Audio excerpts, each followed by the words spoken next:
Hi, my name is Lenore, and I'm going to be talking about the thiazolidines anti-diabetic agents.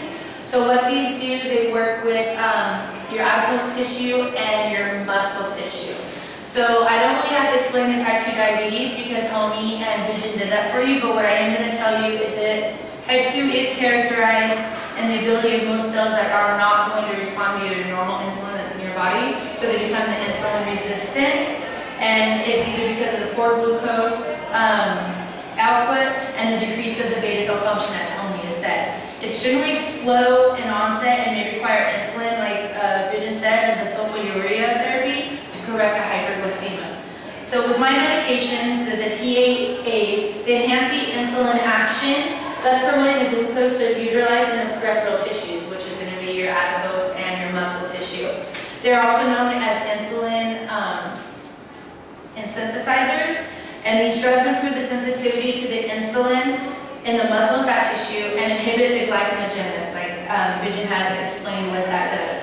The agents, your clients that are going to take these medications, you should make sure that they have a periodical liver test when they start the medication and on a timely manner after, because it will give you, it will block your liver function, and then, as Homie said, if your body is not going to excrete the medications, then it's not going to work and you can have other problems.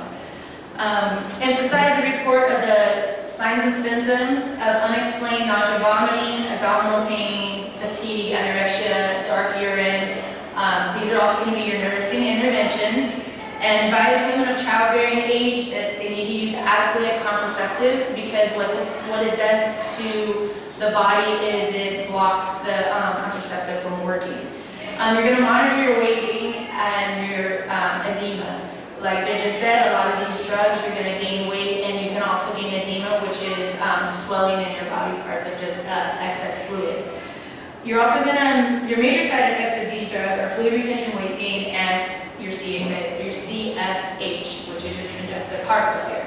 My next drug is your fixed combination drug. So you're going to take my TAAs and you're going to mix them either with Homie's drug or you're going to mix them with Vision's drug. Now these combination drugs with different mechanism of action can be slightly higher effective in maintaining the desire of your blood glucose levels.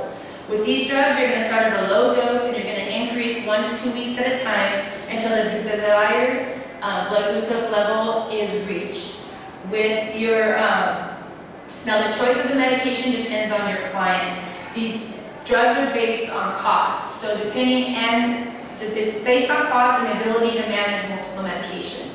So meaning if your client is elderly, you might not want to put this drug on your client because they're going to have to take 2 different drugs. One's probably going to be an insulin and the other one's going to be an oral contraceptive or oral medication.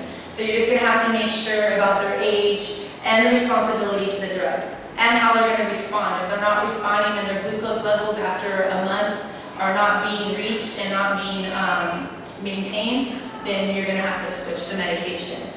Another one is you're going to make sure that anti-diabetic drugs are not a substitute for dietary modification and exercise. As Homie said, you're going to want to make sure your patient knows what they need to eat, what foods to stay away from, and if they don't exercise, try and get them to walk maybe 15 minutes a day, or do some kind of calisthenics or even just yoga or meditation.